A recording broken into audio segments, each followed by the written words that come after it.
SSC মামলায় জোরদার সওয়াল। 10 নম্বর ও প্যানেলের ভবিষ্যৎ নিয়ে কি আপডেট এলো? পশ্চিমবঙ্গের বহুচর্চিত স্কুল সার্ভিস কমিশন বা এসএসসি নিয়োগ দুর্নীতি মামলার শুনানিতে ফের উঠে এল চাঞ্চল্যকর সব তথ্য ও যুক্তি। সুপ্রিম কোর্টে চলা এই মামলায় চাকরিপ্রার্থীদের ভবিষ্যৎ কোন দিকে মোড় নেবে তা নিয়ে উৎকণ্ঠা ক্রমশ বাড়ছে। সম্প্রতি সিনিয়র অ্যাডভোকেট অনিন্দ কুমার মিত্র এবং প্রতীক ধর মহাশয়ের সওয়াল জবাবে আদালতের পরিবেশ সরগরম হয়ে ওঠে। মূলত প্যানেলের মেয়াদ উত্তীর্ণ হওয়া এবং অভিজ্ঞতার জন্য বরাদ্দ 10 নম্বরের যৌক্তিকতা নিয়ে দীর্ঘ আলোচনা হয়। মামলায় অভিজ্ঞ শিক্ষকদের জন্য বরাদ্দ 10 নম্বরের বিষয়টি অত্যন্ত গুরুত্বপূর্ণ হয়ে দাঁড়িয়েছে। সিনিয়র অ্যাডভোকেট অনিন্দ কুমার মিত্র আদালতের সামনে এই 10 নম্বরের সপক্ষে জোরালো যুক্তি পেশ করেন।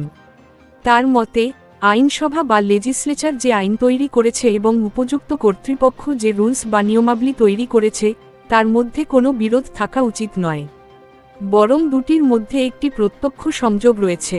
তিনি দাবি করেন, বর্তমানে আইনের যে ব্যাখ্যা দেওয়া হচ্ছে তা অনেক ক্ষেত্রেই ভুল বা বিভ্রান্তিকর হতে পারে।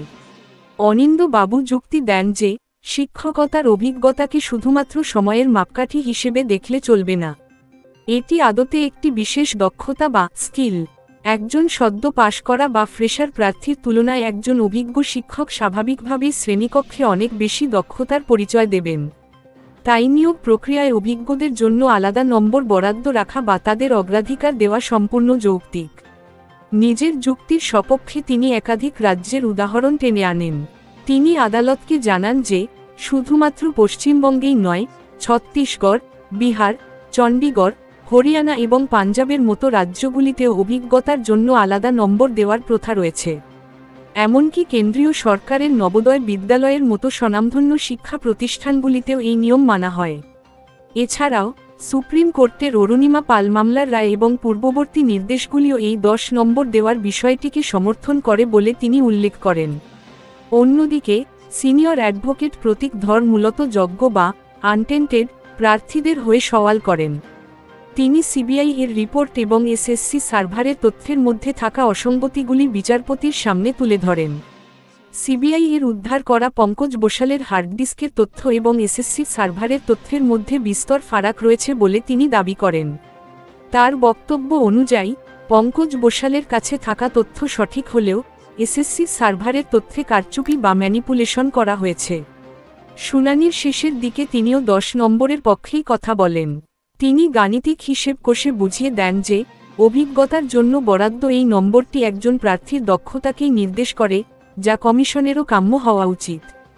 বিচারপতি এই সমস্ত যুক্তি অত্যন্ত মনোযোগ সহকারে শোনেন এবং বিষয়গুলির গভীরতা অনুধাবন করেন। জানা গিয়েছে, এই মামলার পরবর্তী শুনানি আগামী সপ্তাহের সোমবার ও মঙ্গলবার অর্থাৎ 8 ও 9 তারিখ অনুষ্ঠিত হবে, যেখানে আরও কয়েকজন আইনজীবী তাদের বক্তব্য পেশ করবেন।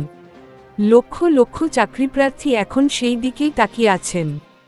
এসএলএসটি নিয়োগে বড় ধাক্কা, হাইকোর্টের নির্দেশে এসএসসির জরুরি বিজ্ঞপ্তি, জানুন বিস্তারিত। পশ্চিমবঙ্গ স্কুল সার্ভিস কমিশন বা এসএসসির নিয়োগ প্রক্রিয়া নিয়ে পরীক্ষার্থীদের উদ্বেগ যেন কিছুতেই কাটছে না। 4 ডিসেম্বর 2025 তারিখে কমিশন তাদের অফিসিয়াল ওয়েবসাইটে একটি অত্যন্ত গুরুত্বপূর্ণ পাবলিক নোটিশ জারি করেছে। কলকাতা হাইকোর্টের মাননীয় বিচারপতি অমৃতা সিনহার নির্দেশে প্রকাশিত এই বিজ্ঞপ্তিটি আসন্ন স্টেট লেভেল সিলেকশন টেস্ট বা এসএলএসটি নিয়োগ প্রক্রিয়ার ভবিষ্যৎ নিয়ে নতুন করে প্রশ্নচিহ্ন তুলে দিয়েছে। হাজার হাজার চাকরিপ্রার্থী যারা এই পরীক্ষার জন্য প্রস্তুতি নিচ্ছেন, তাদের জন্য এই খবরটি অত্যন্ত তাৎপর্যপূর্ণ। কলকাতা হাইকোর্টে এসএলএসটি নিয়োগ সংক্রান্ত একটি মামলা বর্তমানে বিচারাধীন।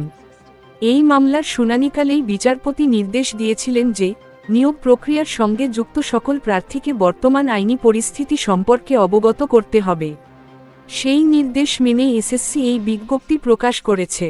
বিজ্ঞপ্তির মূল বক্তব্য হল, সমগ্র নিয়োগ প্রক্রিয়াটি এখন আদালতের চূড়ান্ত রায়ের ওপর নির্ভরশীল।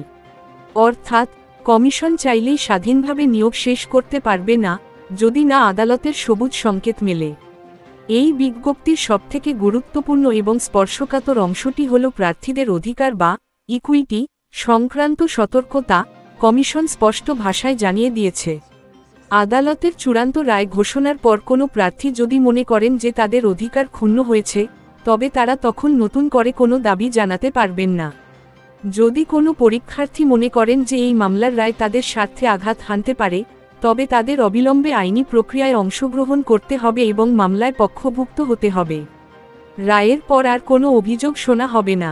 নিয়োগ বিধি ও অভিজ্ঞতার নম্বর নিয়ে ধোঁয়াশা। নতুন এই নোটিশের ফলে নিয়োগের নিয়মাবলী বা রুলস নিয়েও বর্ষর সংশয় তৈরি হয়েছে।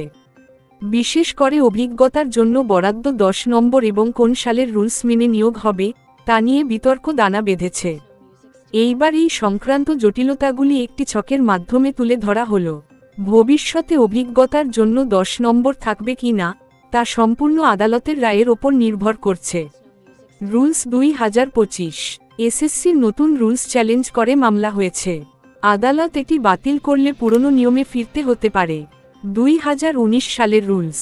মাদ্রাসা সার্ভিস কমিশনের ধাঁচে 90 নম্বরের লিখিত ও 10 নম্বরের ইন্টারভিউ পদ্ধতি আদালত বিবেচনা করতে পারে। আগামীকাল বিভিন্ন সংবাদপত্রেও এই বিজ্ঞপ্তিটি প্রকাশিত হওয়ার কথা রয়েছে। নিয়োগ প্রক্রিয়ায় স্বচ্ছতা বজায় রাখতে এবং ভবিষ্যতে যাতে কোনো আইনি জটিলতা তৈরি না হয়, সেই লক্ষ্যেই আদালত এবং কমিশন আগেভাগে এই সতর্কবার্তা জারি করল। পরীক্ষার্থীদের এখন আদালতের পরবর্তী নির্দেশ এবং চূড়ান্ত রায়ের দিকে তাকিয়ে থাকা ছাড়া আর কোনো উপায় নেই। বন্ধুরা, আজকের এই আপডেট বিষয়ে আপনাদের কোনো বক্তব্য থাকলে অবশ্যই নিচে কমেন্ট করে জানান।